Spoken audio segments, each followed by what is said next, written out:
मैत्रीं भजत अखिलहृज्जेत्रीं, मैत्रीं भजत अखिलहृज्जेत्रीं, मैत्रीं भजत अखिलहृज्जेत्रीम्।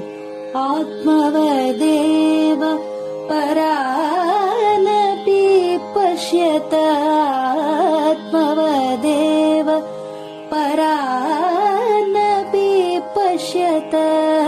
युद्धं त्यजत स्पर्धां त्यजत, युद्धं त्यजत स्पर्धां त्यजत। त्यजत परेष्वक्रममाक्रमणम्, त्यजत परेष्वक्रममाक्रमणम्। मैत्रीं भजत अखिलहृज्जेत्रीं। जननी पृथिवी कामदुघास्ते, जननी पृथिवी कामदुघास्ते। जनको देवः सकलदयाळुः, जनको देवः सकलदयाळुः। दाम्यत दत्त दयध्वं जनतां, दाम्यत दत्त दयध्वं जनतां। श्रेयो भूयात् सकलजनानां, श्रेयो भूयात् सकलजनानां, श्रेयो भूयात् सकलजनानां, श्रेयो भूयात् सकलजनानां, श्रेयो भूयात् सकलजनानां।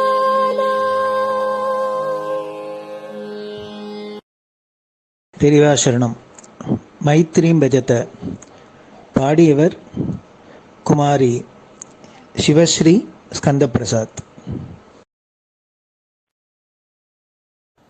பெரிவாசரணம்.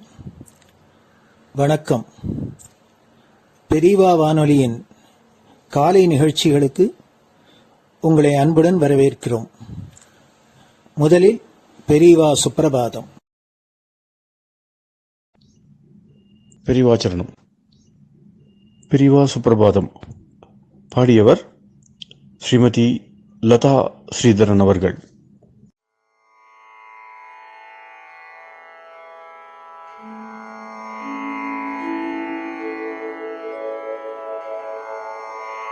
मायात्रियामासु निमीलिताक्षम्, लोकत्रियामासु विनिद्रमेनम्।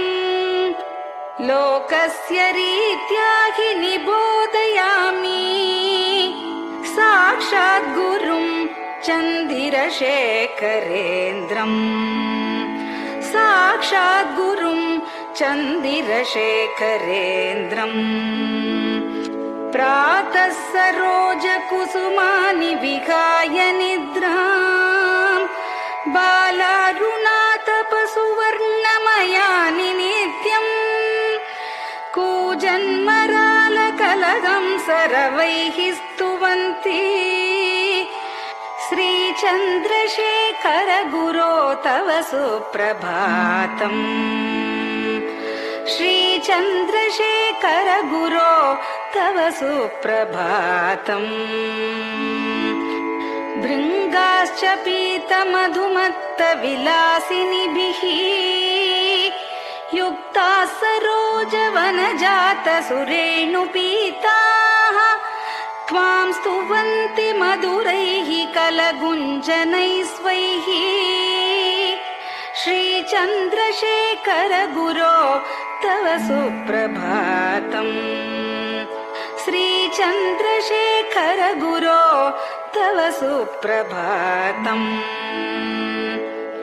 ये लालवङ्गनवमालति मल्लिकाद्याः गन्धीनि नित्यममलानि लता सुमानि अर्चन्ति पल्लवकरैर्विनता गृहीत्वा श्रीचन्द्रशेखर गुरो तव सुप्रभातम् श्रीचन्द्रशेखर गुरो तव सुप्रभातम् तुभ्यं रसालकदलीपनसादिवृक्षा कूजन्द्विगङ्गनिवगैर्मधुरं स्तुवन्तः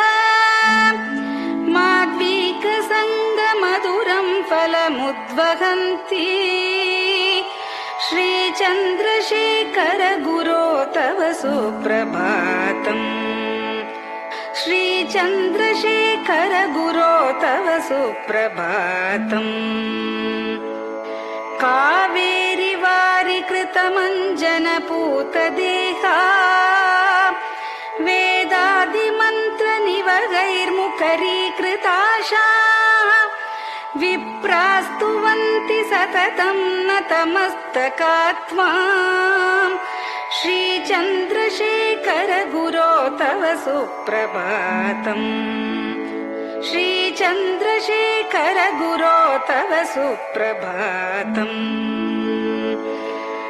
भक्ताश्च ते विहितकर्मचया विशुद्धाः भक्त्यार्जिताखिल विशिष्टफलैकहस्ताः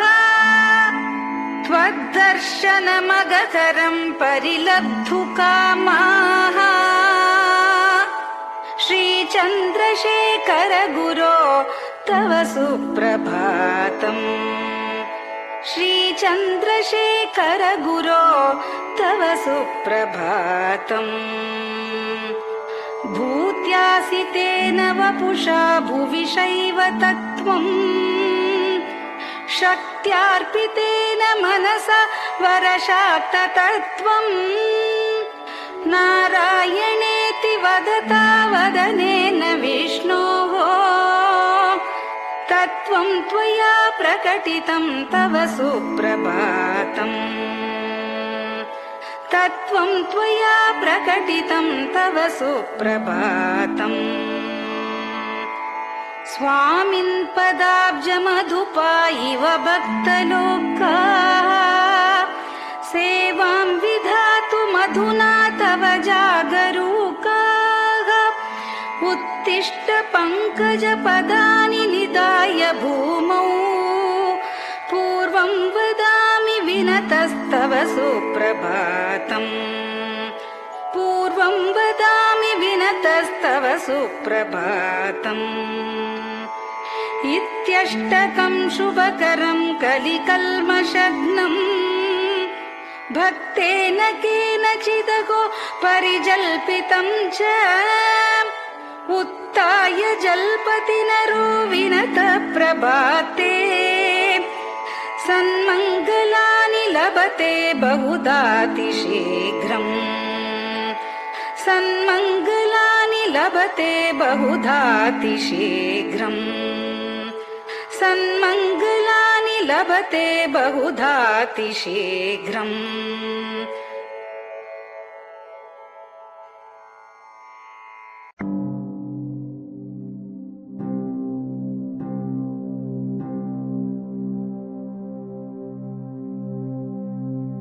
हर हर शङ्कर जय जय शङ्कर हर हर शङ्कर जय जय शङ्कर हर हर शङ्कर जय जय शङ्कर हर हर शङ्कर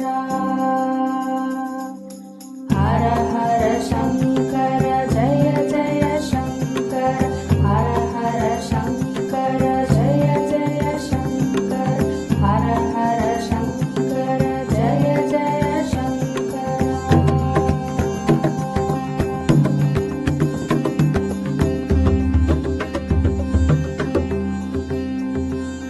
श्रुति स्मृति पुराणानाम्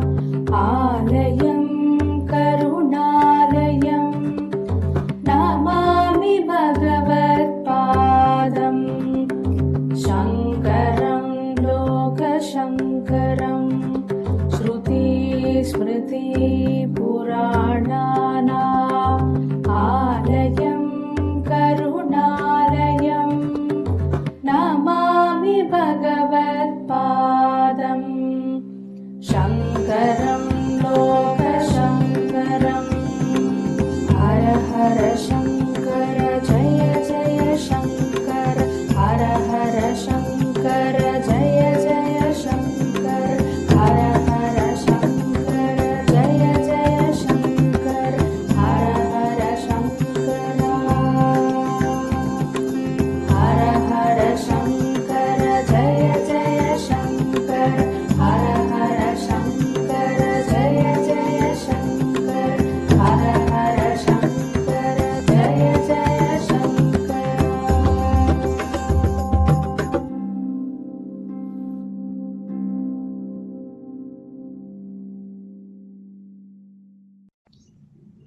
பெரியவாச்சரணம். பெரியவா கராவலம்பம். பாடியவர் ஸ்ரீமதி லதா ஸ்ரீதரன் அவர்கள்.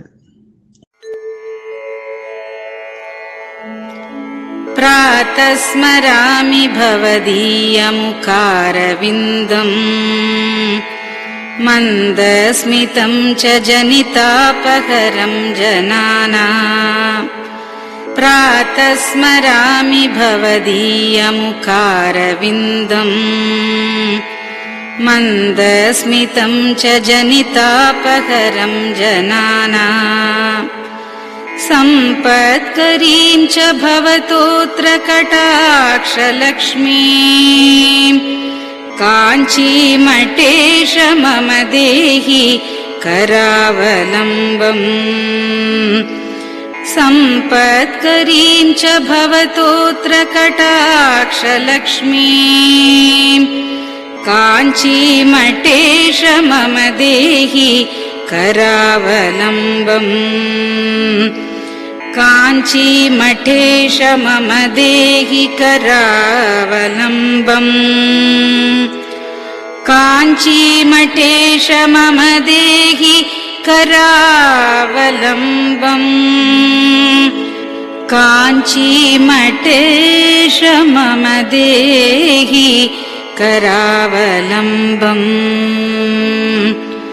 प्रातः स्मरामि कलिदोषहराणि यानि हृद्यानि दिव्यमधुराणि मनोहराणि प्रातः स्मरामि कलिदोषहराणि यानि हृद्यानि दिव्यमधुराणि मनोहराणि वाक्यानि तेऽध्यवदनाम्बुजनिर्गतानि काञ्चीमठेश मम देहि करावलम्बम्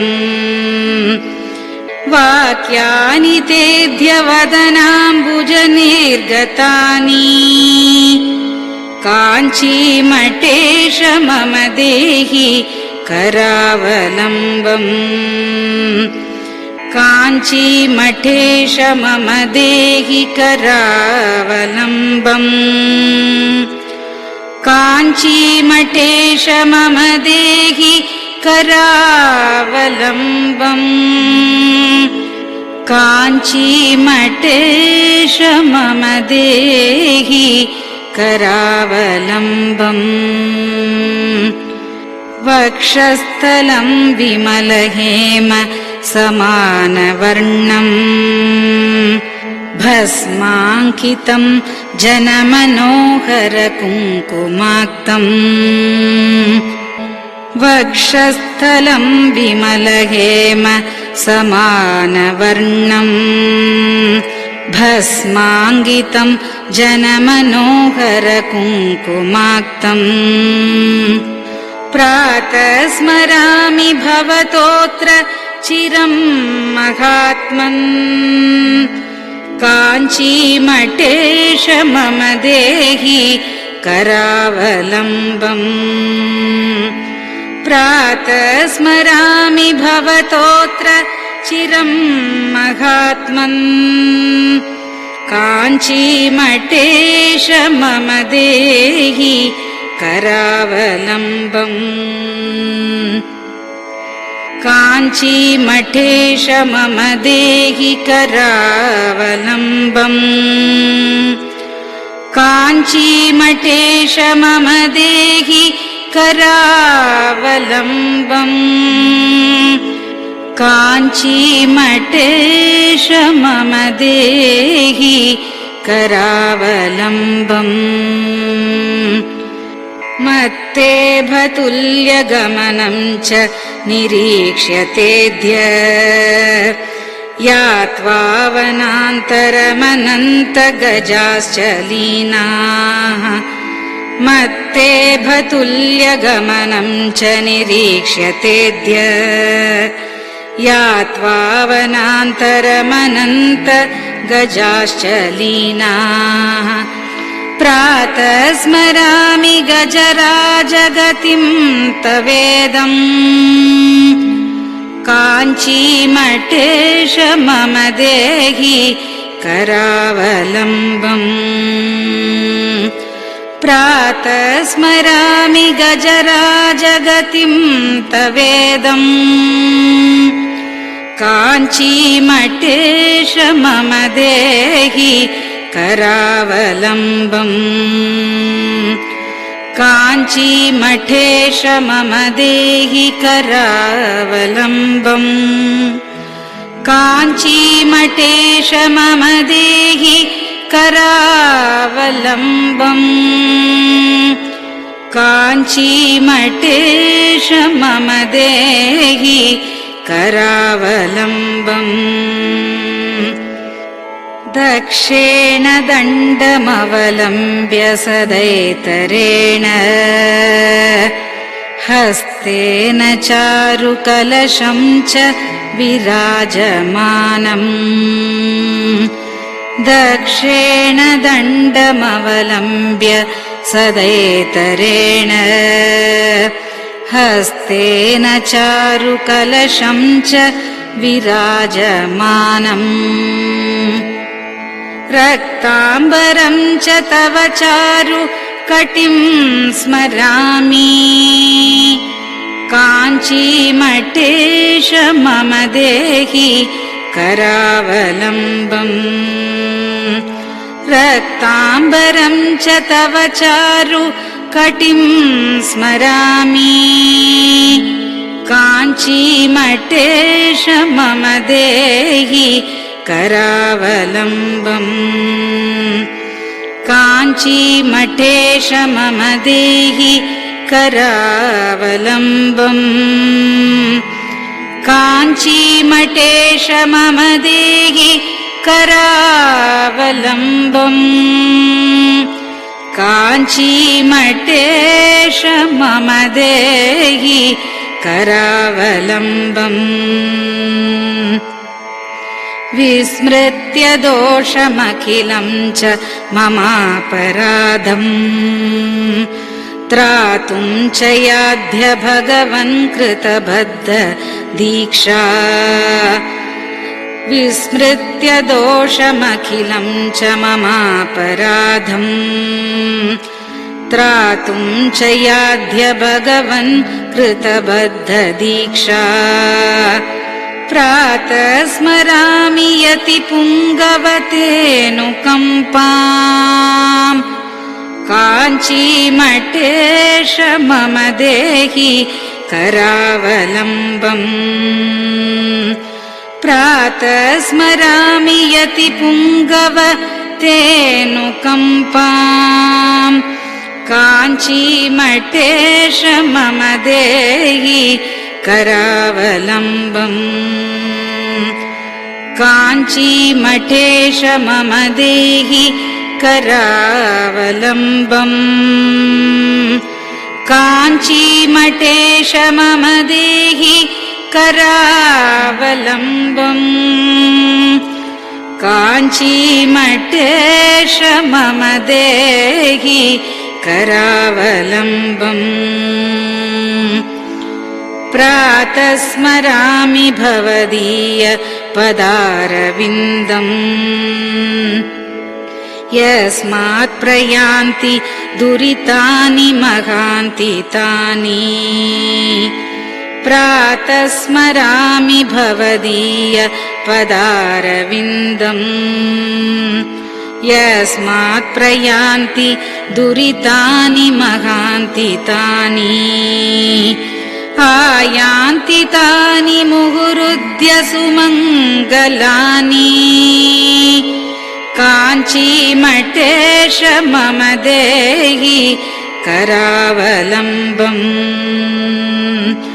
आयान्ति तानि मुहुरुद्य सुमङ्गलानि काञ्चीमठेश मम देहि करावलम्बम् काञ्चीमठेश मम देहि करावलम्बम् काञ्चीमठेश मम देहि करावलम्बम् काञ्चीमठेश मम देहि करावलम्बम् स्नानाश्च पानाश्च निषेवणाश्च ध्यानाश्च पापानिलयं प्रयान्ति स्नानाश्च पानाश्च निषेवणाश्च ध्यानाश्च पापानिलयं प्रयान्ति हे तीर्थपादानुसवं पदं ते तीर्थं च तीर्थीकरणं भजामि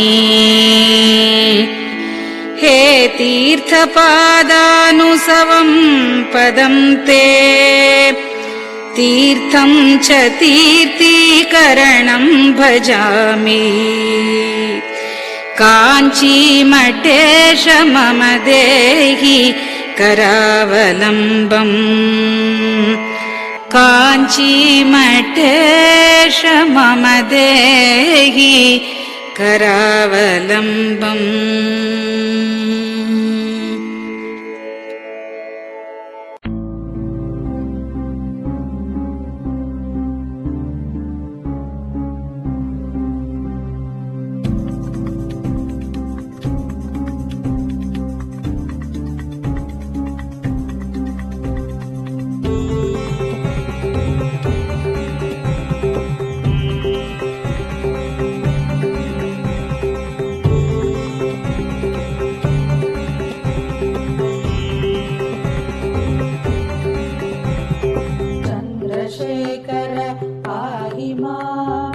चन्द्रशेखर रक्ष मां चन्द्रशेखर पाहि मां जय चन्द्रशेखर रक्ष मां हर हर शम्भो शिव शिव शम्भो हर हर शम्भो शिव शिव शम्भो हर हर शम्भो शिव शिव शम्भो हर हर शम्भो शिव शिव शम्भो चन्द्रशेखर पाहि मां चन्द्रशेखर रक्ष मां चन्द्रशेखर पाहि मां जय चन्द्रशेखर रक्ष मां हर हर शम्भो शिव शिव शम्भो हर हर शम्भो शिव शिव शम्भो हर हर शम्भो शिव शिव शम्भो हर हर शम्भो शिव शिव शम्भो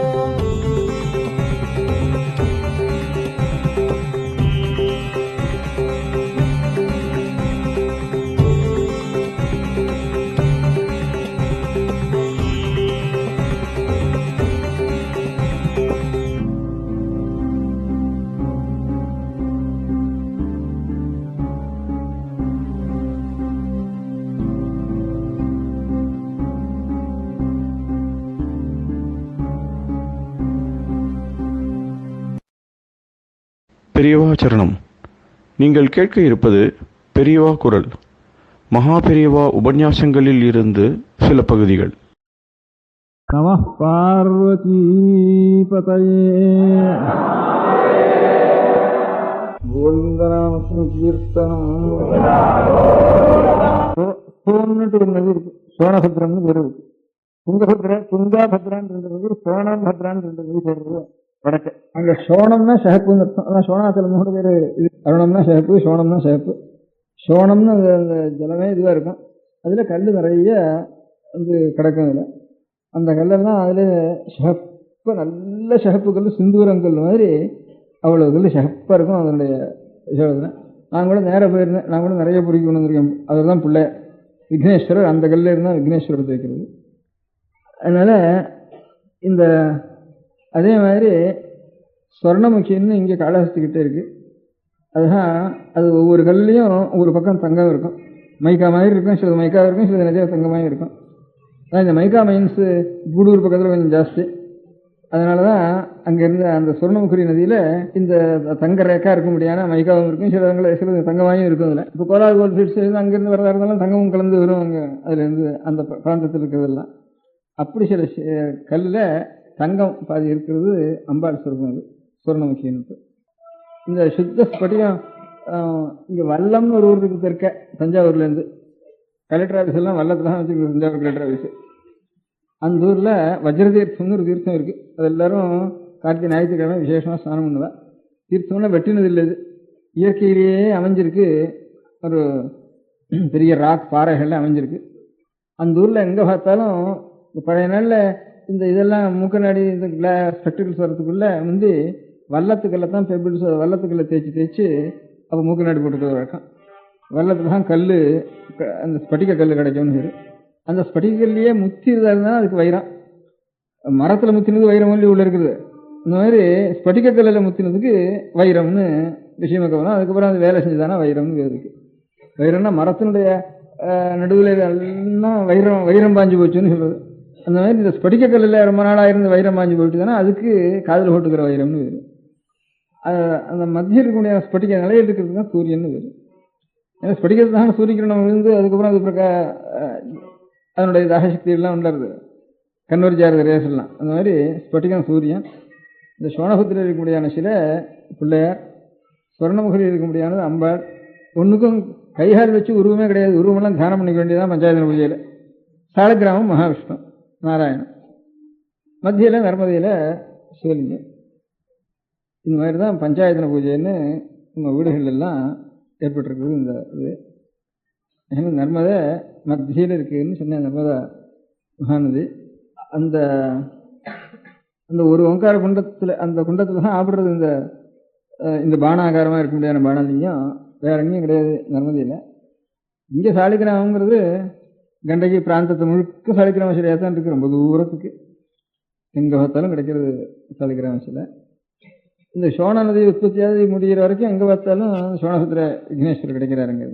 அதில் ஆச்சாரியா அந்த நர்மதையில் இருக்க முடியாத இந்த ஓங்காரலிங்கத்தையும் ஜோதிர்லிங்கத்தை ஒன்றாக இது பண்ணியிருக்கா. இதில் ஒவ்வொரு ஸ்லோகங்கள்லையும் கணக்கு எழுதுறதெல்லாம் ராமாயணம் இத்தனை வருஷத்துக்கு அப்புறம் எழுதியிருக்கா, பாரதம் இத்தனை வருஷத்துக்கு அப்புறம் எழுதியிருக்கா, புராணங்கள்லாம் இத்தனை வருஷத்துக்கு அப்புறம் எழுதியிருக்கா அப்படின்னு ஏதோ ஒரு ரிசர்ச் பண்ணுறவெல்லாம் ஒரு கணக்கு சொல்லிகிட்டே இருக்கா. ஒவ்வொருத்தரும் ஒன்று சொல்கிறா, அப்புறம் அது தப்பு சொல்கிறா. அப்புறம் க்ஷேத்திர புராணங்கள்லாம் ரொம்ப சமீபத்தில் 100 வருஷம் 150 வருஷத்துக்குள்ள ஒவ்வொரு ஊர்லேயும் அவள் ஊருக்கு கௌரவத்துக்காக எழுதி வச்சுக்க இந்த க்ஷேத்திர புராணங்கள்லாம் அப்படின்ட்டு இப்போ ரிசர்ச் பண்ணுறவ எல்லாரும், ஆராய்ச்சி பண்ணுறவெல்லாம் அப்படி நினச்சிட்டு இருக்கா. ராமாயண பாரதமே கொஞ்சம் அலட்சியம் தான் அவளுக்கு. புராணம் தான் முதல் அலட்சியம். அதுக்கப்புறம் கொஞ்சம் மரியாதை ராமாயண பாரதத்தில். ஸ்தல புராணம்னா ரொம்ப மதிப்பு குறைச்சல் அப்படின்ட்டு அப்படி நினச்சிட்டு இருக்கா எல்லாரும். நான் ஸ்தல புராணத்தில் இருக்கிற தர்மம் பெரிய புராணங்கள் எல்லாம் இல்லை, ஸ்மிருதி தர்மசாஸ்திரங்களில் கூட இல்லை, அவ்வளவு நல்லா இருக்கு. ஒவ்வொரு லிங்கங்களை பற்றியும் ஒவ்வொரு க்ஷேத்திரத்தை பற்றியும் ஸ்தல புராணம் நிறைய சொல்லியிருக்கு. அதை பார்த்தா ஸ்தல புராணம் படித்தா போகிறோம்னு தோன்றுறது எனக்கு. அந்த புராணங்கள் அந்த ராமாயண பாரதம் கூட வேண்டாம்.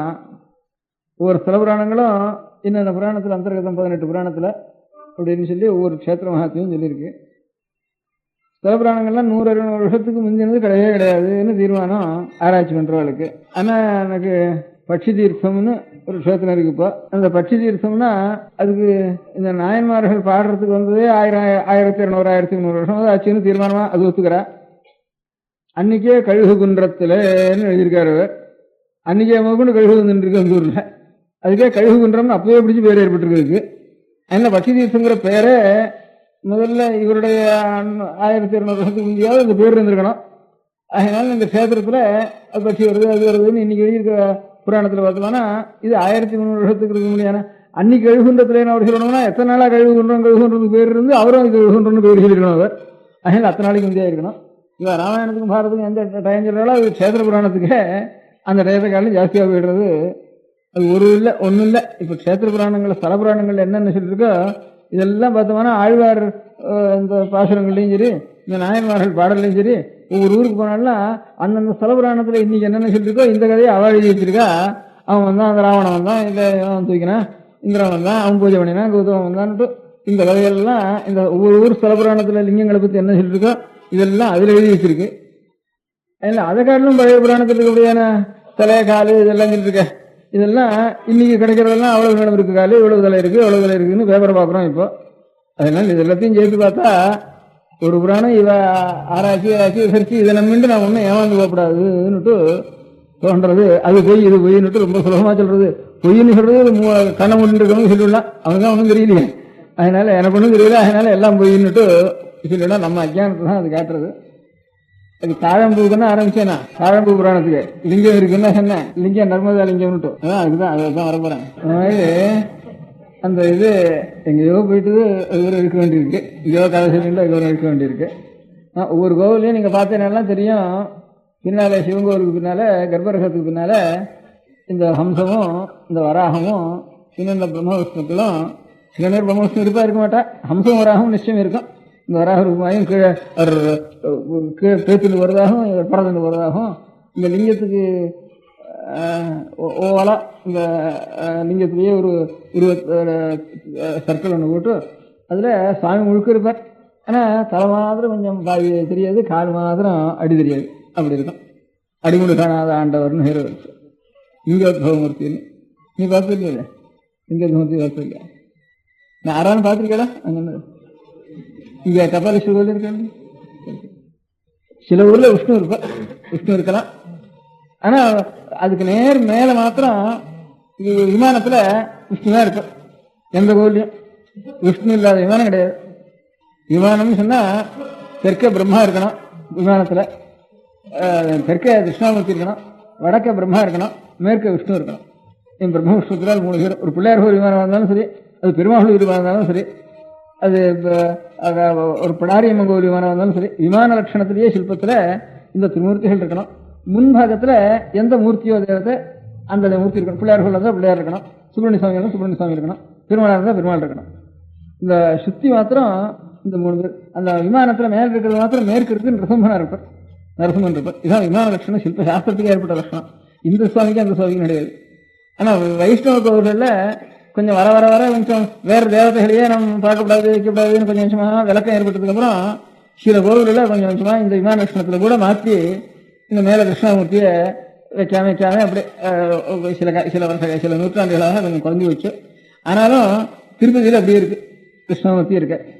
இங்க ஸ்ரீரங்க விமானத்துல பிள்ளையாரும் துர்க்கையும் இருக்க, வடக்கு துர்க்கையும் இருக்க. இந்த ஸ்ரீரங்க விமானத்துல கீழே இருக்க, விமானம் மேலே இல்லை. அந்த மாதிரி மேலே இருக்க கிருஷ்ணமூர்த்தி இதுல மாத்திரம். பாக்கி எந்த விமானத்தை பார்த்தாலும் இந்த தெற்க தட்சிணாமூர்த்தி, மேற்க இவர், வடக்க 3 பேரும் நிச்சயமா விமான லட்சண பிரகாரம் திரும்பிருப்பார். எந்த கஷேத்திரங்கள் இதை மாத்திரையோ அந்த கஷேத்திரத்துக்கு வைபவம் இன்னும் இருக்கும். விஷ்ணு கஷேத்திரத்துக்கும் ஸ்ரீரங்கத்துக்கும் திருப்பதிக்கும் அந்த விமான லட்சணத்தை அதுக்காகவே பெரிய எல்லாரும் இதை நான் ஒன்றும் மாற்றப்படாதுன்னுட்டு அப்படியே வச்சுட்டு அப்படியே ரட்சிச்சுருக்கேன். அதுக்கு மகிமை இருக்கத்தான் இருக்கு இந்த கஷேத்திரங்களுக்கு. அந்த மாதிரி விமான லட்சணம். அந்த மாதிரி இப்போ லிங்கோத்பவமூர்த்தி மேற்கே இருப்பார், சில இடங்களில் விஷ்ணு இருப்பார். ஆனால் மேலே மாத்திரம் நரசிம்ம சுவாமி எல்லாத்துக்கும் இருப்பார். அந்த மாதிரி ஒரு இடத்துல தாழம்புக்கு சுவாமி பொய் சொன்னாங்கிறதுனால தாழம்பு வச்சுக்கிறது இல்லைன்னுட்டு சிவனுக்கு தாழம்பு வைக்கவே கூடாது அப்படின்னு ஒரு சாஸ்திர சம்பிரதாயம். அந்த மாதிரி இடத்துல ஒரு ஆற்றுல எனக்கு தெரிஞ்சது, ஒரு ஆற்றுல தாழம்பு கொண்டு வந்தா எங்கள் ஆற்றுல தாழம்பு வச்சுக்கிறது இல்லை அப்படின்னு சொல்லிட்டு இருந்தேன். எனக்கு ரொம்ப பால்யத்திலேயே நான் சுவாமியோட சன்னியாசியா போகிறதுக்கு முந்தைய விட்டு கேட்டிருக்கேன். அது எங்கள் ஆற்றுல ரொம்ப பழகின வீட்டில் தாழம்பு வச்சுக்கிறது இல்லை எங்கள் ஆற்றுல என்று சொல்லிட்டு இருந்தேன்.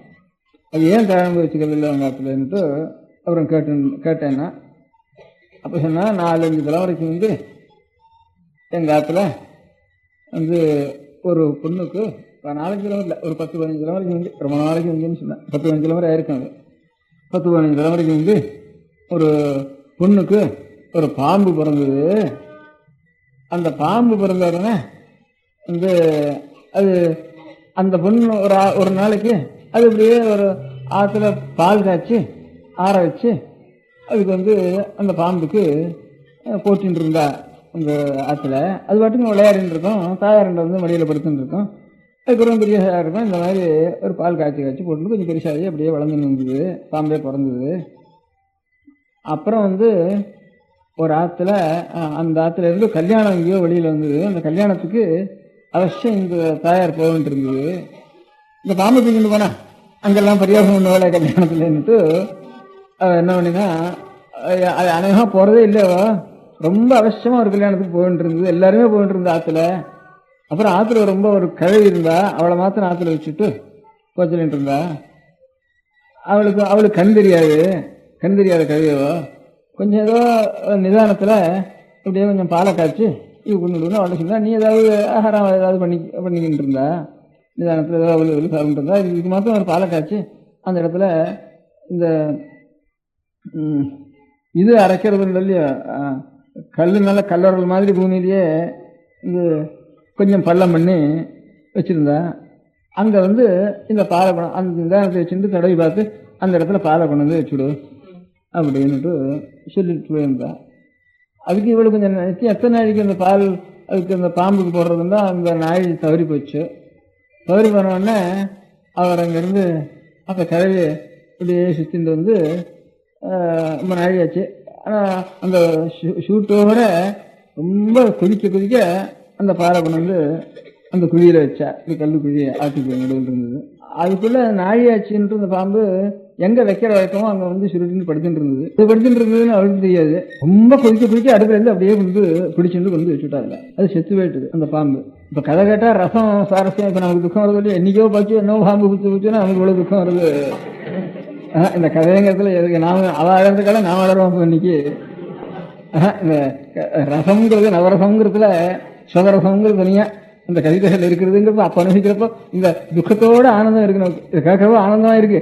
ஆனந்த சமயத்தோட துக்கம் வருது. இதுதான் ரசம்னு பேரு. இந்த ரசத்தான் ரொம்ப டெஃபனேஷன்லாம் போட்டிருக்கா அலங்கார சாஸ்திரத்துல. நவரசம்னா என்ன, அதனுடைய மூர்ச்சைன்னா என்ன அப்படிங்கிறது ஒவ்வொன்றுக்கும் லட்சணம் சொல்லி அது ஆனந்தமா துக்கமா கோபமா தாபமா பயமா. பயம்னு ஒரு ரசம் தான் நவரசத்துல. கோபம்னு ஒரு கௌரவம்னு ஒரு ரசம் தான், வீரம்னு ரசம் தான். ஆனால் இவ்வளவையும் ஆனந்தம் ஒன்று கலந்துருக்கு. இது கேட்டுவிட்டோம் போனோமான ஆனந்தம் இருக்கு நமக்கு. ஆனால் ஆனந்த மத்தியில் ஒரு துக்கம் வருது அப்படின்னுட்டு இப்படிலாம் இதனுடைய லட்சணங்கள்லாம் சொல்லியிருக்கா இந்த அலங்கார சாஸ்திரத்திலேயே. நவரசத்தினுடைய லட்சணமே இதெல்லாம் நீங்களும் சொல்லியிருக்கா. இவ்வளவும் கடைசியில் அந்த மூர்த்தி அப்போ பாக்கி ஒரு விஷயம் தெரியாமல் எல்லாம் மறந்து சித்தம் ஒரு ஏகாக்கிரப்படுறது அந்த சமயத்தில் அந்த ரசத்தை. அந்த ரசம் அப்படியே ஸ்திரப்பட்டாதான் பிரம்மானந்தம்னு பேரு, ஆனந்த ரசம்னு பேரு, அப்படின்னு நீள சாந்த ரசம்னு பேரு. இப்படிலாம் லட்சணம் சொல்லி கொண்டு போய் கடைசியில் சித்தம் லயப்படுறதுக்காகத்தான் இவ்வளவும் நவரசங்கள்னு கடைசியில் முடிச்சிருக்கேன். அது உதாரணம் தானே. நமக்கு இப்போ துக்கம் வரதா சட்டுன்னு அந்த துக்கத்துக்காக சென்னை போனது. பாம்பு செத்து போச்சு. அவளுக்கு அங்கே சொப்னமாச்சு. இந்த மாதிரி பாம்பு வந்து சொல்கிற மாதிரி நான் இப்படி இந்த கதவை இந்த மாதிரி கொண்டு வச்சுட்டா நான் செத்து போயிட்டேன். நீ வந்து உடனே வந்து என்னை எடுத்துக்கு வந்து தாழங்காட்டில் கொண்டு போய் எரிச்சிட வேண்டியது.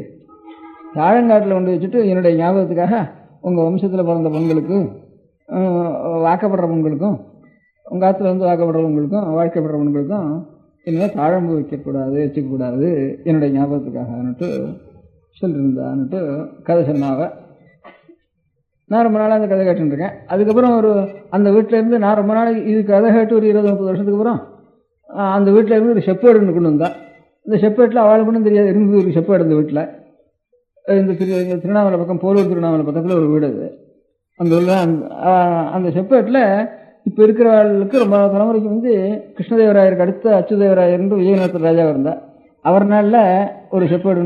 இதெல்லாம் பேப்பர் எழுத வேண்டிய அவசியம் இல்லை. இந்த கதையெல்லாம் இன்னைக்கு கதையே உபயோகம் இல்லை.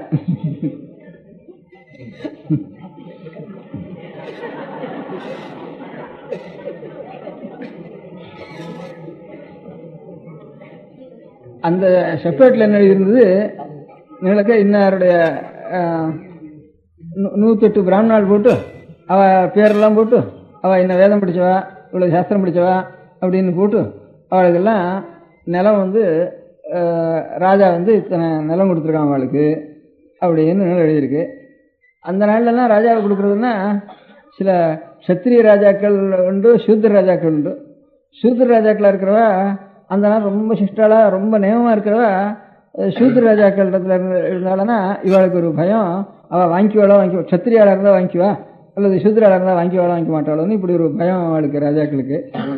இப்போ அப்படிதான் இந்த வந்து நகரத்தாரெல்லாம் இது பண்ற காலத்துல அன்னதான சத்திரம் வாங்குற காலத்துல நாம் போட்டோம்னா ரொம்ப சிஷ்டாலா யோக்கியாலா இருக்கிற வந்து சாப்பிடுவாளோ சாப்பிட மாட்டாளோன்னுட்டு இப்ப நகரத்தார் அன்னதான மன்றத்துல எல்லாம் ஆரோ ஒரு பிராமணனுக்கு அந்த நிலத்திலாம் தானம் பண்ணிவிட்டு அவன் திரும்பி எழுதி வைக்கிற மாதிரி எழுதி வச்சு அப்படியேதான் அநேக அன்னசத்திரங்களை அப்படியேதான் இப்ப எழுதி வச்சிருக்கா. இப்ப இருக்கிற நகரத்தார்னால கூட நாம் அதுக்கு ஒரு அபசாரமா இருந்தா கூட பாத்திரம் வாங்கக்கூடாது அப்படின்னுட்டு அதே மாதிரி அந்த ராஜாக்கள் நாள்ல பழைய நாள்ல என்ன ஒரு பிராமணனுக்கு இவ்வளவு நிலத்தையும் கொடுத்துடுறது.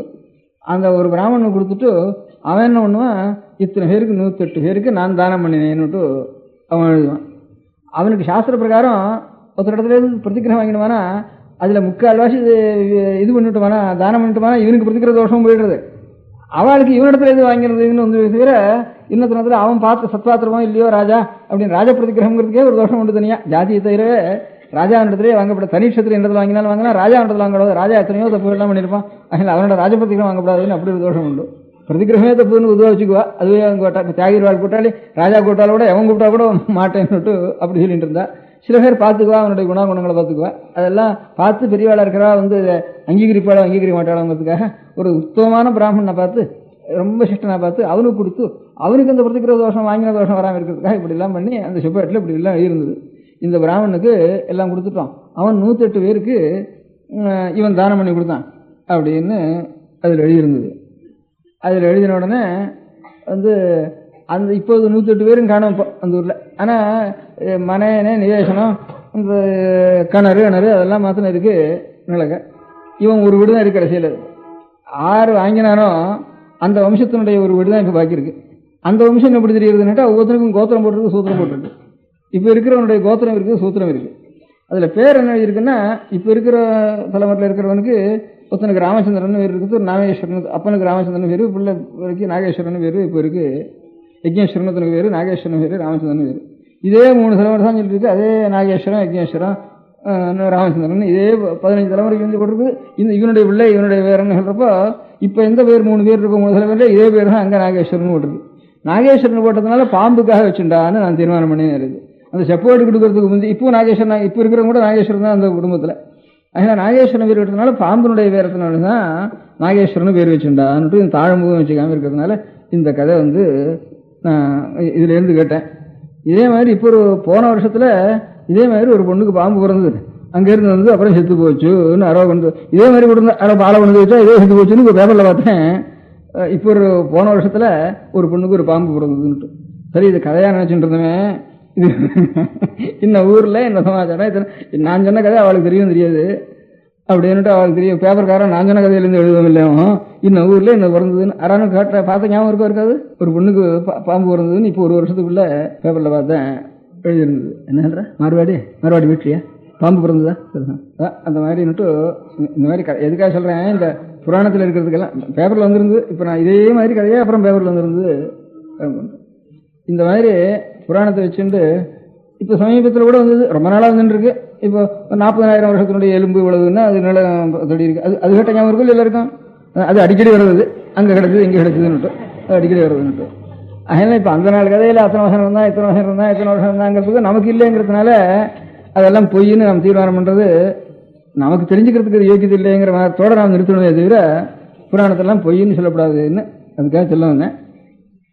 அதே மாதிரி இதில் எழுதியிருக்கார் மதுவனம்னு ஒரு க்ஷேத்திரம் இருக்கு. க்ஷேத்திர புராணத்தில் மதுவனம் தான் இருக்கு. நன்னிலம்னு பேர் இருக்கு. நன்னிலத்துக்கு மதுவனம்னு பேரு. இப்போ நான் போனேன் நடராஜாவுடைய சன்னிதானத்தில் பெரிய மது தேனடை சக்கச்சவைன்னு நடராஜா எவ்வளோ சனம் இவ்வளோ சனம் தேனடை வச்சிருக்கு போவோம். அதில் மதுவனம்னு பேரு. அதில் தேவாரத்தை சொல்றப்போ இந்த மாதிரி சுவாமியுடைய சன்னிதானத்தில் தேனடை இருக்குன்னு அவர் பாடிட்டு போயிருக்கார். தேனடெல்லாம் அவனை பூஜிக்கிறதுன்னு. திருக்கண்ணவங்கன்னு ஒரு இருக்கு. அந்த ஊர்லயும் தேனெல்லாம் வண்டுகள்லாம் அவனை பூஜிக்கிறதுன்னு இருக்கு. இப்போ அங்கே போனால் எப்போ பார்த்தாலும் தேனடை வச்சிருக்கு. கர்ப்பகிரகத்தில் இன்னைக்கும் தேனடை வச்சிருக்கு. ஆழ்வார் வாழ்ட்டு போயிருக்காரு.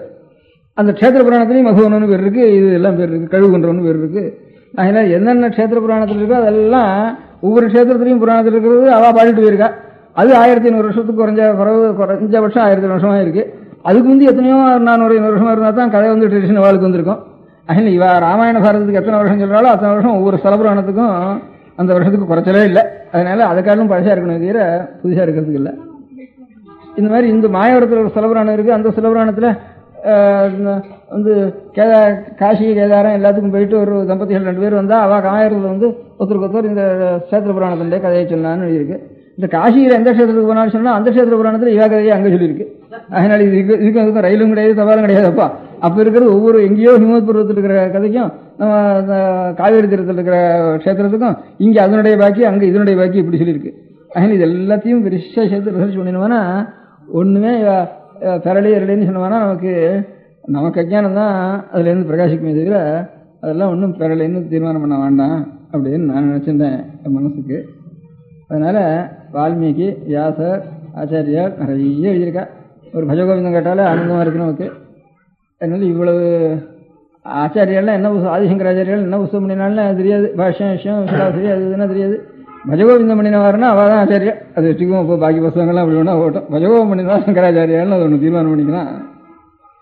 அவர் சம்பந்த சுவாமிகள் வந்து அரணாவமே சூழ வையகந்து இருகேன்னு வாழ்க வந்தனர் வானவரானினம் வீழ தன்னுவனில் வேந்தனமுங்க ஆழ்கதி இதெல்லாம் அரணாவமே சூழ வையகந்து இருகேன்னு அரணாவமே சூழன்னு சொல்லிட்டு போனார் ஒரு வாயில.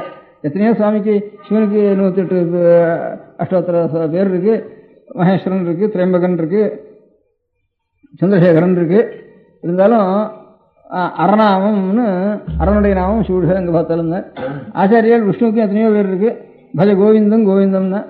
அதனால அவரால் அரணாமம் சூழன்னு சொன்னதுனால இப்போ ஏதாவது கூட்டம் இருந்தானா சட்டுன்னு சத்தம் ஒரே சத்தம் போட்டு இருந்தானா சட்டுன்னு சிரமமா இருந்தானா கொஞ்சம் சத்தத்தை குறைச்சி அவளுக்கு ஒரு விஷயம் சொல்லணுமானா நாம் என்ன சொல்றோம், ஹரஹர மகாதேவான்னு நமஸ்காரதி சொன்னா இந்த ஹரோஹரான்னு சொன்னவானா அந்த ஹரநாமம் சொல்லுதானா அவள் வாக்கில் ஹரான்னு வந்து இன்னைக்கும் நமக்கு ஹராங்கிறது சகஜங்களும் ஹரோஹரா ஹரோஹரான்னு எங்கே போனாலும் இது கோவிந்தா கோவிந்தா. ஆச்சாரியர் வாக்கில் இந்த பஜ கோவிந்தம் பஜ கோவிந்தம்னு சொன்னாப்பா கோவிந்தனை பஜின்னுட்டு எல்லாம் சகல ஜாதிகளும் சகல ஜனங்களும் கோவிந்தா கோவிந்தான்ட்டு எல்லாரும் கோவிந்தா கோவிந்தான்னு சொல்லிட்டு மலையில் ஏறப்பவும் சரி போறப்பவும் சரி கோவிந்தா கோவிந்தான்னு சொல்றோம். எல்லாரும் கோவிந்தா கோவிந்தான்னு சொல்லும். விஷ்ணு விஷ்ணு நின்னல விஷ்ணு விஷ்ணு நாராயண நாராயணான்னு சொல்ல மாட்டா ஒருத்தரும். கோவிந்தா கோவிந்தான்னு சகல ஜனங்களும் லட்ச ஜனங்கள் கோவிந்தா கோவிந்தான்னு சொல்லிருக்காரு. என்ன ஆச்சாரிய வாக்கில் பஜ கோவிந்தம் பஜ கோவிந்தம்னு வந்தது. ஒரு ஹரோஹரான்னு சொல்லுவோம்னா எல்லா ஜனங்களும் சொல்லிடுவா. இந்த ஹரோஹரா கோவிந்தா கோவிந்தா தான் நம்ம ரட்சிக்கிறது. இவ்வளவையும் நமக்கு ஒரு பகவான் இருக்காருங்கிற ஞாபகத்தில் இந்த ஹரோஹராவும் கோவிந்தா கோவிந்தம். அநேகமா சுப்பிரமணிய சுவாமி கோவிலுக்கு போனாலும் ஹரோஹரா தான். திருவாகூர் கோவில் எங்க இருந்தாலும் அதுவும் வெங்கடாச்சலபதி தான். மலையில் இருக்கிற சுவாமியா இருந்தானா சுப்பிரமணிய சுவாமியும் மலையில் இருக்கிற சுவாமி தான், வெங்கடாச்சலபதியும் அநேகம் மலையில் இருக்கிற சுவாமி தான். அதனால 2 சுவாமியும் ஒன்று தான் அப்படின்ட்டு எல்லாருக்கும் அபிப்பிராயம். அதனால இது இது விஷ்ணுன்னு நினைச்சுக்கிறோம், அது சுப்பிரமணிய சுவாமின்னு நினைச்சுக்கிறோம். அவ்வளோதான். 2 ஒரு சுவாமி தான் மலைசுவாமி. இந்த மலைசுவாமிக்கு போறப்பெல்லாம் ஒன்றும் ஹரோஹரா இல்லை வரணும் கோவிந்தா கோவிந்தா. ஹரோஹரா சொன்னது சம்பந்த சுவாமி சொல்லியிருக்காரு அருணாமே சொல்லிட்டு. ஆச்சாரியர்கள் கோவிந்தா கோவிந்தா ஆச்சாரியர்கள் சொல்லியிருக்கா பஜ கோவிந்தம் பஜ கோவிந்தம். 2 ஆச்சாரியால் மகானுடைய வாக்குலேருந்து வந்தது இன்னைக்கும் நம்ம ரட்சிச்சுட்டு இருக்கு. 2 எழுத்து நம்ம ரட்சிச்சுட்டு இருந்தது. அதனால இவ்வளவு புஸ்தகம் எழுதியிருக்கால இது எல்லாத்தையும் இனிமேல் நம்ம நாளில் அடியோட மறந்து போயிடுறதா முதல்ல பிடிச்சி அதான் சொல்லிட்டு இருக்கேன். நாமெல்லாம் மறந்து போகக்கூடாது. அது படித்தோம்னா கொஞ்சமாவது நமக்கு புரிய முடியாது. கொஞ்சம் ஞானத்தை சம்பாதிக்கணும். இவ்வளவு வீணாக போயிடக்கூடாது. வேட்டோட சரி நம்ம தலைமையோட சரி ஸ்நானம் பண்ணியாச்சுன்னு வச்சிடக்கூடாது அப்படின்னு எனக்கு உங்களுக்கெல்லாம் சொல்லணும்னு ஒரு ஆசை. நீங்கள்லாம் மனுஷெல்லாம் எங்கே இருக்க கிராமத்தில் இல்லை, எல்லாரும் ஜீவனத்துக்காக டவுனில் வந்துட்டோம். கிராமத்தில் இருக்கிறதால ஒத்துரும் இல்லை, ஊர் வீடாக இடிஞ்சு போயின்னு இருக்கு. இங்கே அதுக்கு பதிலாக ஒவ்வொரு காலனியாக கட்டின்னு இருக்கோம். அங்கே இருக்கிறதெல்லாம் ஒவ்வொரு செங்கலாக பிடிச்சி இருந்து சூர்ணமாக போயிட்டு இருக்கு, பொடி பொடியாக போயிட்டு இருக்காங்க. இங்கே ஒரு காலனி கட்டின்னு இருக்கோம். இங்கே கூட போகிறலன்னு இதை காலம் ரொம்ப ஜாஸ்தியாக இருக்கும். இன்னும் வடக்கு போயிட்டே இருக்கோம். நம்ம போட்டுக்கோம். இன்னும் மாஸ்கோ நியூயார்க்கு நீள போயிட்டு போல இருக்கு. வர காலம் ஆயிட்டு தானே. அதனால இருக்கிற இடத்துல நாம் எல்லாரும் சேர்ந்து இருக்கிற இடத்துலையாவது ஏதோ ஜீவனத்துக்காக சேர்ந்துருக்கோம். ஒரு இடங்கள்ல தனித்தனியாக இருந்த இடங்களை விட்டுட்டு சேர்ந்துருக்கோம். தனித்தனியாக இருந்த இடத்துல கொஞ்சம் நல்ல காரியம் கெட்ட காரியம் அதுகளை கொஞ்சம் கண்டிப்பு கொஞ்சம் நல்ல பழக்கங்கள் இதெல்லாம் கொஞ்சம் இருந்திருக்கு. அந்த காலத்தில் கிராமங்கள் இவங்க இருந்ததுன்னா கிராமக்கட்டு பெரியவாள் சொல்கிறது ஒரு நாட்டாமை அதுலேருந்து ஒரு பெரியவாள் சொல்கிறது இதெல்லாம் இருந்திருக்கு. அதனால கொஞ்சம் ஒரு நல்ல பழக்கங்கள்லாம் இருந்திருக்கு. இப்போ நமக்கு ஜீவனத்துக்காக தனித்தனியாக வந்ததுனால தனி கட்டாக ஒன்றும் இல்லை. ஒரு நல்ல விஷயத்தை சொல்கிறதுக்கும் சௌகரியம் இல்லாமல் இருக்குது எல்லாம். அதனால் கொஞ்சம் நாமே தான் ஒரு ஏற்பாடுகளை பண்ணிக்கணும். இனிமே இந்த புஸ்தகங்கள்லாம் வீணாக போகாமல் என்னென்ன தத்துவம் இருக்கோ நமக்கு தெரியாது. அந்த அதனால அதெல்லாம் எது இருந்தாலும் இல்லாதனாலும் அது தெரிஞ்சுக்கிறதுக்கு ஒரு நம்ம புத்தகத்தை இன்னுமே நான் தெரிஞ்சுக்கிறதுக்காட்டிலும் இன்னுமே சீமையிலேருந்து வந்த வெள்ளக்காரனும் அவன் நிறைய தெரிஞ்சுட்டு அவனால எவ்வளவு கஷ்டப்படணும் நம்ம காட்டிலும் 1000 மடங்கு ஒவ்வொன்றிலையும் ரிசர்ச் பண்ணி பணத்தையும் செலவழிச்சு புத்தகத்திலையும் போட்டு ஜெர்மன் எழுத்துலேயே இங்கிலீஷ் எழுத்துலேயே ரோமன் எழுத்துலேயே நம்ம புத்தகங்களெல்லாம் நிறைய போட்டிருக்கான். அங்கேருந்து நமக்கு படிக்கிறது கூட அவளுக்கெல்லாம் தெரியறதுக்காக ரோமன் எழுத்துலேயே போட்டிருக்கான். இங்கிலீஷ் எழுத்துன்னு சொல்கிறாங்க, ரோமன் எழுத்துன்னு பேர். அந்த எழுத்துலேயே நிறைய புத்தகங்களை போட்டிருக்கான். சூத்திரங்களும் லட்சக்கணக்கான புத்தகங்களையும் கணக்கெல்லாம் போட்டிருக்கான். நம்மதெல்லாம் நமக்கு ஒன்றுமே தெரியல. அந்த ஏட்டு செவடி எடுத்துட்டோம்னா என்ன இருக்குன்னு தெரியல நமக்கு. செவத்தில் நாம தான் எழுதி வச்சுருக்கோம். நம்ம பெரியவாள் அதையும் படிக்க தெரியல, ஏட்டில் எழுதி இருக்கிறதும் படிக்க தெரியல நமக்கு. அந்த மாதிரி இல்லை, ஏதோ கொஞ்சம் ஒரு நிலை தமிழ் வச்சனமாக படிக்கிறது இங்கே இங்கிலீஷ் பாடம் வச்சிருக்கிறதுனால அதை படிச்சுட்டு இருக்கோம். இப்போ பேப்பர்கள் இருக்கணுமானா இப்போ இந்த நடையை விட்டு ஒன்று எழுதினா தான் நமக்கு புரியுதுங்கிறது. சுசேஷமித்திரனோ ஆனந்த விகடனோ கல்கியோ இப்பேற்பட்ட பத்திரிகைகள் எல்லாம் நமக்கு தெரியும். அந்த நடையாக மாத்திரம் தான் நமக்கு தெரிகிற நடையில அவள் எழுதுறதுனால நமக்கு அவ்வளோ தூரம் புரியுது. அதுக்கு மேலே நமக்கு ஒரு தமிழ்லையோ ஒரு பெரிய சாஸ்திரத்திலேயோ இருக்கிற விஷயங்களை தெரியறது இல்லை. ஆறான ஒரு வித்வான்கள் இருந்து அவள் சொன்னாளானா அதுலேயும் முக்கால் வருஷம் வித்வான் சொல்றது நமக்கும் அவளுக்கும் சம்மந்தமே இல்லை. அவள் பாட்டு கொண்டு சொல்கிறா, நமக்கு கொண்டு எழுந்து போயிடுறோம். ஏதோ ஒருத்தர் 2 பேர் அதில் நான் ஒரு கூட்டத்தை நிறுத்தி வச்சுட்டு கொஞ்சம் கேட்டால் கூட கொஞ்சம் ரசிக்க முடியாது சொல்லக்கூடியவா.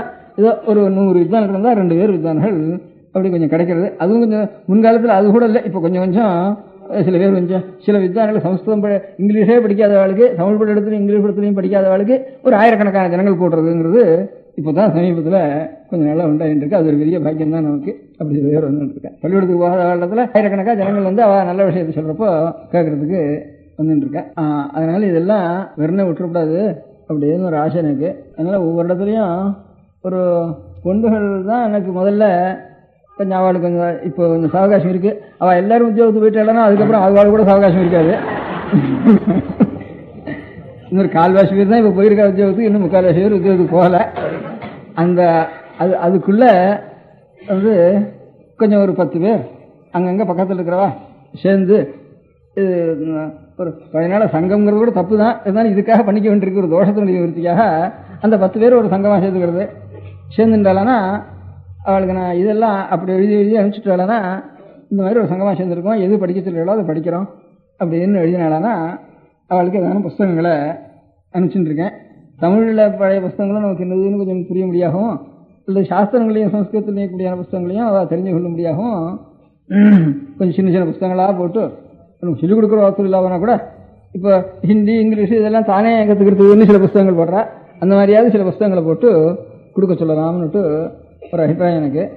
அந்த மாதிரி ஒரு புஸ்தகங்களை போட்டு அவளுக்கு அனுப்ப சொல்கிறேன். இன்னொன்று புஸ்தகங்களை கொஞ்சமாக தானே எழுத்து மாற்றங்கிறதுனுட்டாலனா அது எழுத்து தான். இப்போ இந்த ஹிந்தி ஒன்று இருக்கிறதுனால 6-10 பேரில் 2 பேருக்காவது எழுத்து தெரியும் அவளுக்கு. இப்போ இந்த தமிழ் தான் தெரியும், நாகர் எழுத்தும் அநேகமாக 10 பேரில் 10 பேர் சேர்ந்தாலும் 2 பேருக்கு தெரிஞ்சவாள் இருப்பாள். அவளை கொண்டு கொஞ்சம் அந்த எழுத்தையும் தெரிஞ்சுன்றது. அந்த எழுத்து தெரிஞ்சுட்டு அதுக்கப்புறம் ஒரு ஸ்லோகத்தை எழுதுறது. ஒரு ஸ்லோகத்தை எழுதினா ஒரு பதவரை எழுதுறது. அந்த பதவரைக்கு தமிழ் அர்த்தம் எழுதுறது. அப்புறம் பொழிப்புரை எழுதுறது. அதை அப்படியே நெட்டு பண்ணி விடுறது. அப்படி ஒரு 100 ஸ்லோகத்தை நெட்டு பண்ணிட்டாலானா வேற வித்வான் வேண்டாம், ஒன்றும் வேண்டாம். ஒரு தனித்தனியாக பதங்களை பிரிக்கிறது. அதுக்கு தமிழ் என்ன அர்த்தம், ஒன்று பொழிப்புரை அர்த்தம், கருத்துரை அர்த்தம், இவ்வளவு நெட்டு பண்ணி விடுறது. அப்படி 100 ஸ்லோகத்தை நெட்டு பண்ணிட்டாலானா அப்புறம் சாமானியமாக ஒரு ராமாயணமோ பாகவதமோ கேட்டாலானா அவளுக்கு தானா ஸ்தூலமான அர்த்தமாவது புரியறதுக்கு ஆரம்பிக்கும். அப்படி ஒரு புஸ்தகம் இருந்தது பழைய நாளில். அதுக்கு நீதிசாரம்னு பேர். நீதிசாரம் படிக்காதவோ அந்த நாளில் கிடையவே கிடையாது. அதனால் இப்போ பள்ளிக்கூடத்தில் நமக்கு பாடமே கிடையாது நீதிசாரம். சமஸ்கிருதம் எடுத்துக்கிறவளுக்கும் நீதிசாரம் பாடம் கிடையாது. நீதிசாரம் குழந்தையிலேயே 4 வயசு 5 வயசுலேயே தாத்தா அழைச்சிட்டு வரப்போ சொல்லி கொடுத்துருவா. அதுதான் ஒரு ஸ்லோகம் எனக்கே மறந்து போச்சு கடைசியில் ஒரு வாக்கியம். அதுக்காக தான் அவரை கூப்பிட்டு கேட்டேன் அது என்னன்னுட்டு. அவருக்கு அந்த ஸ்லோகம் தெரிஞ்சிருந்தது. நான் கூப்பிட்டு கேட்டவருக்கு அவருக்கும் கடைசியை நான் எவ்வளோ 3 சொன்னேன்னா அவ்வளோதான் தெரிஞ்சது. எதில் பாக்கி இருந்தது அதில் சந்தேகம் இருந்தது. அதுக்காக அரையானு போய் கேட்டுட்டு வரேன்னு போனார். அவர் போய் கேட்ட உடனே பிரசித்தி காலேஜில் சம்ஸ்கிருத லெக்சரர் வசராக இருக்கார், அவருக்கு தெரிஞ்சதுன்னு சொன்னார். அவர் தான் எங்கே கேட்டதுன்னு கேட்டேன். அவர் உங்களுக்கு எங்கே படித்த சம்ஸ்கிருதம் அப்படின்னு கேட்டேன். அவருக்கு எப்படி தெரிஞ்சிருக்கணும்னுட்டு. இல்லை காலேஜில் தான் படித்த சம்ஸ்கிருதம், வேற எங்கேயும் நான் படிக்கல அப்படின்னார். இப்போ காலேஜில் இது எப்படி உனக்கு அவர் சொல்லிவிட்டார். இந்த ஸ்லோகம் உனக்கு எப்படி தெரியும் காலேஜில் சொல்லிக் கொடுக்கலையே அப்படின்னு கேட்டேன். தாத்தா சொல்லி கொடுத்தாருன்னு சொன்னேன். அதனால் தாத்தா சொல்லி கொடுத்தா இதெல்லாம் வர வழக்கங்கிறது எனக்கு குழந்தைகளுக்கு இப்படியே போகிறப்போ வரப்போ அழைச்சிட்டு வரப்போ காலமே விடியாலம்புற அப்படியே குழந்தைகளை வச்சுட்டு விளையாடுறப்போ அப்படிலாம் இல்லை ஸ்நானத்துக்கு போகிறப்போ அதுகளுக்கு யூதிட்டு ஒரு இதை விட்டு அழைச்சிட்டு வர வழக்கம் அந்த நாளில் கொஞ்சம் குளிக்க வச்சு ஸ்நானம் பண்ணுறப்போ கொஞ்சம் குளிப்பாட்டி குழந்தைகளுக்கு கொஞ்சம் விட்டு அழைச்சிட்டு வர வழக்கம் அப்பெல்லாம் சொல்லி கொடுத்துட்டே வருவா வழக்கம். நான் அதுக்கு ஒரு உதாரணம் சொல்கிறேன். இப்போ அந்த ஸ்லோகம் ஒன்றும் தெய்வ சம்பந்தமான இல்லை, தெய்வ சம்பந்தமாக எனக்கு இருக்குது. நீதி சாரம்னு ஒரு 100 ஸ்லோகம். அது சம்ஸ்கிருதத்தில் சதஸ்லோகேன பண்டிதான்னு வேறு. 100 ஸ்லோகம் நன்னா தெரிஞ்சுட்டான்னாவா அவன் தான் பண்டிதன் அப்படின்னு சதஸ்லோகேன பண்டிதான்னு வேறு. அதனால இந்த இப்போ அவகாசம் கொஞ்சம் இருக்கிறதுனால பொண்டுகள்லாம் ஒரு 10 பேராக சேர்ந்து தமிழ்லையும் அதே மாதிரி சில புஸ்தகங்களையும் போட்டிருக்கேன். இன்னும் சில புஸ்தகங்களும் போட சொல்கிறேன். தமிழ்லையும் நல்ல செய்திகளை எடுத்து கொஞ்சம் பழைய செய்திகளை நல்ல மகாகவிகளுடைய வாக்கியங்களை எடுத்து அதையும் எடுத்து அதுக்கும் அர்த்தம் சமஸ்கிருதம் எப்படி அர்த்தம் சொல்கிறதோ அதே மாதிரி பதமாக பிரித்து அதுக்கு அர்த்தம் சொல்லி அப்படி ஒரு 100 ஸ்லோகம் மட்டும் அப்புறம் இலக்கணம் படிக்கணும்னா அது வேணும். அது இலக்கணம் படித்து வித்வானில் இருக்கிறோம் அவ வேறு பாடம் சொல்கிறா வேறு இருக்கட்டும். நமக்கு விஷயம் தெரியறதுக்கு இந்த புத்தகத்தில் என்னடா இருக்குதுன்னு தெரியறதுக்கு இந்த மாதிரி ஒரு 100 ஸ்லோகமும் நம்ம தெரிஞ்சுட்டோம்னா அது நெட்டு பண்ணிட்டோம்னா நமக்கு அப்புறம் எந்த விஷயமும் நமக்கு கேட்கறதுக்காக தெரியும். முதல்ல அவள் ஏதாவது மகாவித்வானில் இருந்து சொல்லிட்டு வந்தாலும் நமக்கு கேட்கறதுக்காக நல்லா தெரியும். அந்த மாதிரி பண்ணிடணும், எல்லாரும் படிக்கணும் அப்படின்ட்டு ஒரு அபிப்பிராயம். தமிழ்நாட்டில் படிக்கவே கூடாதுன்னு தான் சாஸ்திரம். இப்போ வேறு வழி இல்லையே எதுக்கு, அதனால் அவள் தானே பாக்கியிருக்கா. அதனால் அவளை கொஞ்சம் பண்ணிக்க சொல்லலாம். நம பார்வதி பதயே. பெரியவா சரணம். அடுத்த நிகழ்ச்சி நித்திய குரு பாதுகா பூஜை. शुक्लां भरदरं विष्णुं शशिवर्णं चतुर्भुजं प्रसन्नवदनं ध्यायेत् सर्वविघ्नोपशान्तये. ममोपात्त समस्त दुरितक्षयद्वारा श्री परमेश्वर प्रीत्यर्थं गुरुप्रसाद सिद्ध्यर्थं गुरुप्रीत्यर्थं गुरु पादपूजाम् अद्य करिष्ये. गुरुर्ब्रह्मा गुरुर्विष्णुर्गुरुर्देवो महेश्वरः गुरुः साक्षात् परब्रह्म तस्मै श्रीगुरवे नमः. अपारकरुणासिन्धुं ज्ञानदं शान्तरूपिणं श्रीचन्द्रशेखरगुरुं प्रणमामि मुदान्वहम्. सदाशिवसमारम्भां शङ्कराचार्यमध्यमाम् अस्मदाचार्यपर्यन्तां वन्दे गुरुपरम्पराम्. எல்லோரும் குருவை பெரிவாளை தியானம் பண்ணிண்டு அர்ச்சனை பண்ணுவோம்.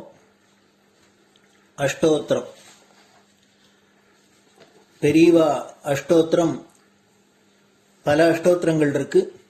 அதுல எளிமையா சுலபமா எது இருக்கோ அதை நான் இப்ப சொல்றேன். எல்லோரும் இதை கேட்டுண்டே திருப்பி சொல்ல முடிஞ்சுவா சொல்லி சொல்லி பெரிவாளுக்கு பாதத்துல ஒவ்வொரு புஷ்பத்தை அர்ச்சனை பண்ணலாம். ओम श्री कांची कामकोटि पीठाधीश्वराय नमः. श्रीमत् चंद्रशेखरेन्द्र सरस्वती गुरुभ्यो नमः. सन्यासाश्रम शिखराय नमः. काषाय दंडधारिणे नमः. सर्वपीठापहारिणे नमः. स्वामिनाथ गुरवे नमः. करुणासागराय नमः. जगदाकर्षण शक्तिमते नमः. सर्वचराचर हृदयस्थाय नमः. ओम भक्त परिपालक श्रेष्ठाय नमः. धर्म परिपालकाय नमः. श्री जयेन्द्र सरस्वत्याचार्याय नमः. श्री विजयेन्द्र सरस्वती पूजिताय नमः. शिवशक्ति स्वरूपाय नमः. भक्ताभीष्ट प्रदायकाय नमः. ब्रह्मण्य पोषकाय नमः. ब्रह्म विष्णु शिवैक स्वरूपाय नमः. कांची क्षेत्रवासाय नमः. कैलाश शिखरवासाय नमः. स्वधर्म परिपोषकाय नमः. चातुर्वर्ण संरक्षकाय नमः. लोकरक्षण संकल्पाय नमः. ओम ब्रह्मनिष्ठापराय नमः. सर्वपापहराय नमः. धर्मरक्षक संतुष्टाय नमः. भक्तार्पितधन स्वीकर्त्रे नमः. सर्वोपनिषत् सारज्ञाय नमः. सर्वशास्त्रगम्याय नमः. सर्वलोक पितामहाय नमः. भक्ताभीष्ट प्रदायकाय नमः. ब्रह्मण्य पोषकाय नमः.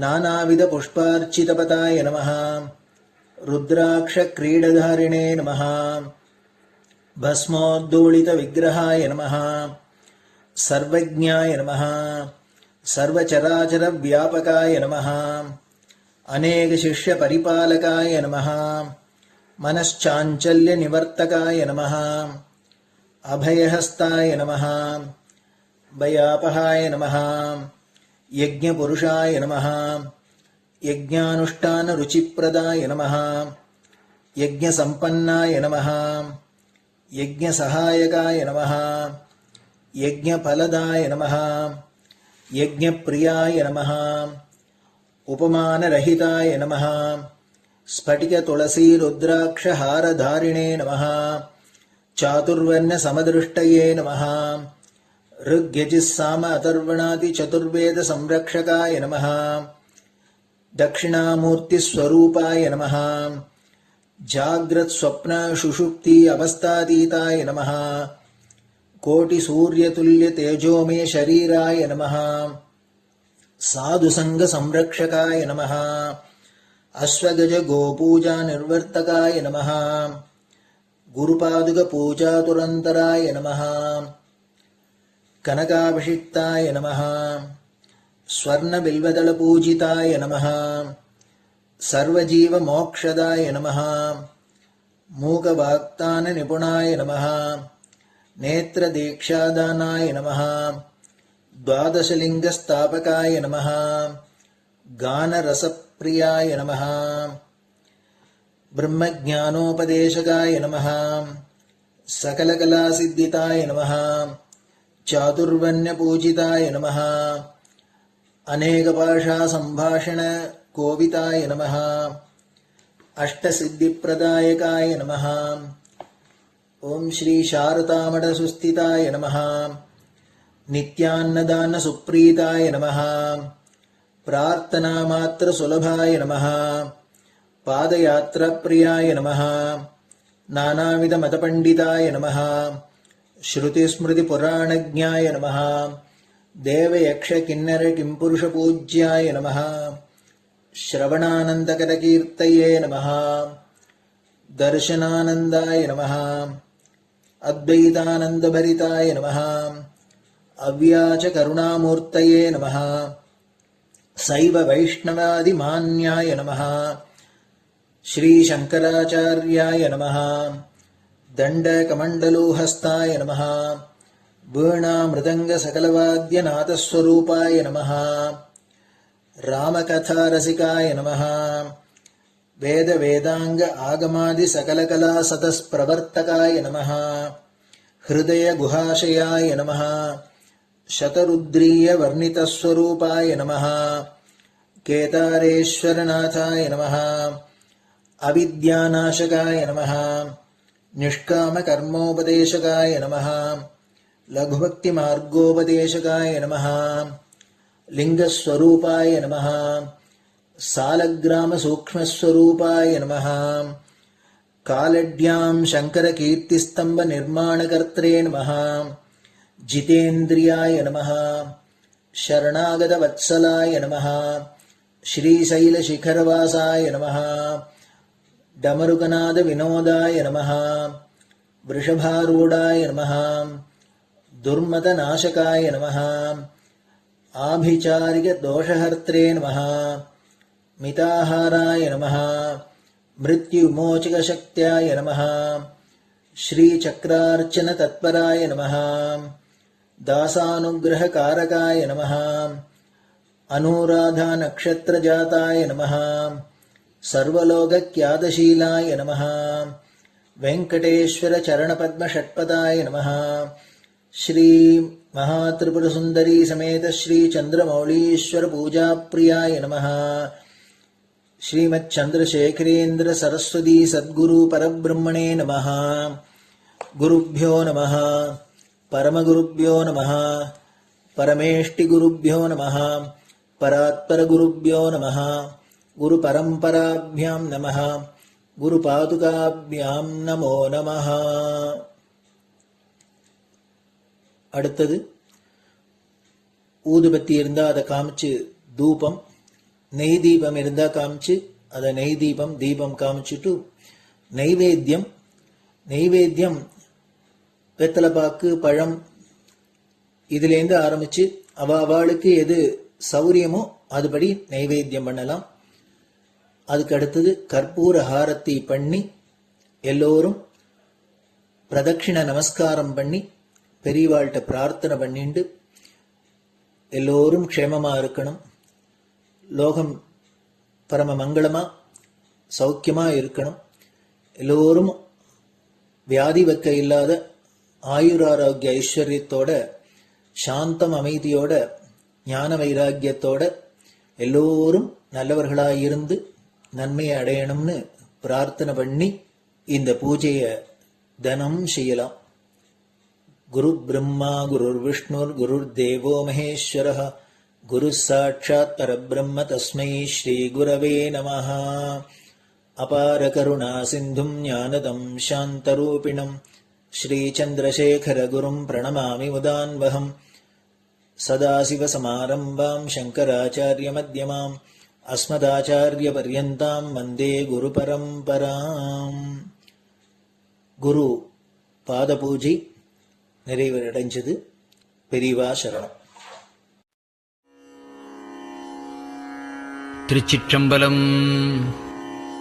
நிலை பெறுமாறு எண்ணுதியேல் நெஞ்சே நீவா நித்தலும் எம்பிரானுடைய கோயில் புக்கு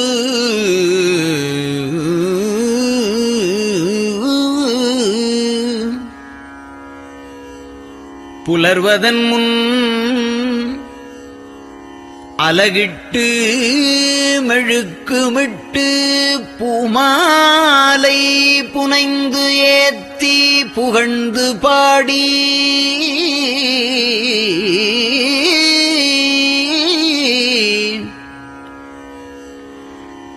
தலையாரக் கும்பிட்டு கூத்தும் ஆடி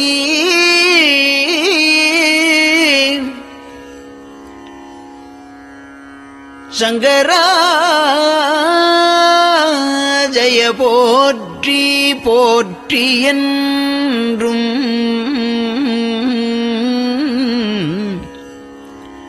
அலைபுனல் சேர் செஞ்சடையம் ஆதி என்றும் ஆரூரா என்றென்றே அலரானில்லே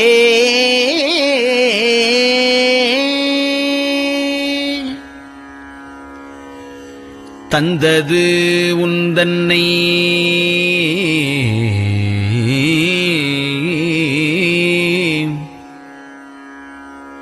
கொண்டது எந்தன்னை சங்கரா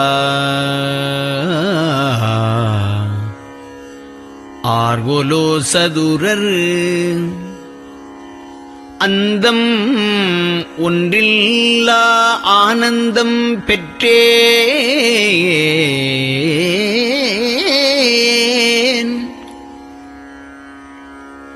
யாது நீ பெற்றது ஒன்று என்பால் சிந்தையே கோயில் கொண்டயம் பெருமான் திருப்பெரும் துறையுரை சிவனே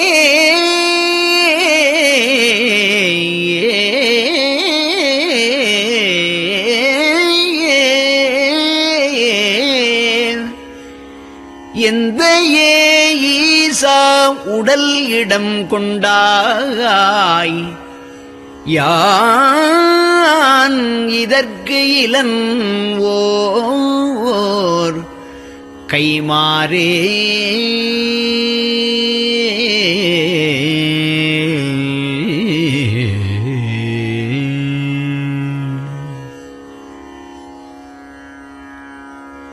அன்னநடையாறு அமுத மொழியார் அவர்கள் பயில் தில்லை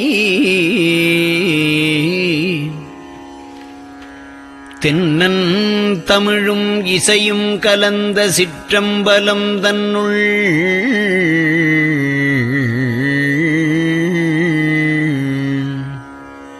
பொன்னும் மணியும் நிறந்த தலத்து புலித்தோல் பியர்க்கிட்டு மின்னின் இடையாள் உமையாள்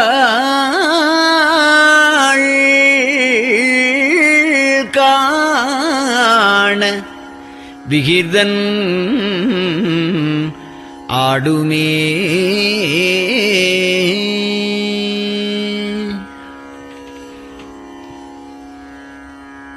நெட்டையிலா உடல் நீத்து என்னை ஆண்ட நிகரிலா வண்ணங்களும்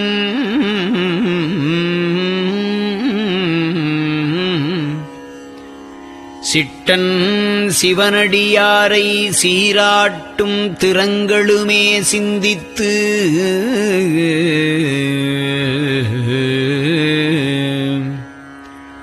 அட்டமூர்த்திக்கு என் அகம் நெகவூரும் அமிழ்தனுக்கு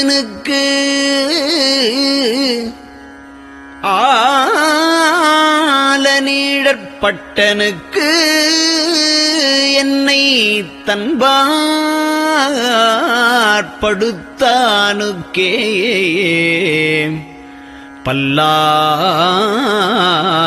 பல்லாண்டு குருதுமே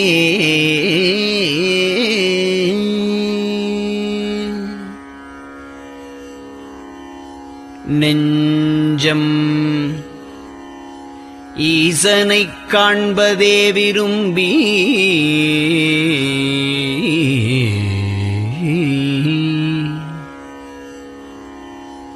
நிரந்தரம் திருவாக்கினில் நிகழ்வது அஞ்செழுத்துமே ஆக ஆளுடைய அம்மை செம்மலர் கைகுவித்து அருளி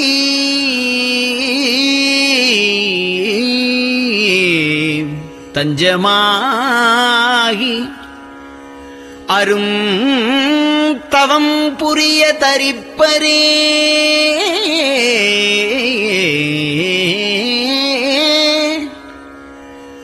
அவள் தனிப்பெரும் கணவர்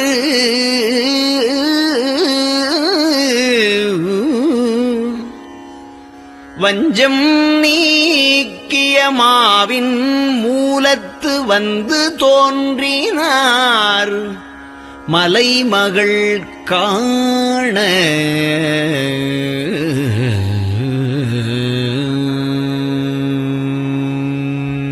திருச்சிற்றம்பலம்.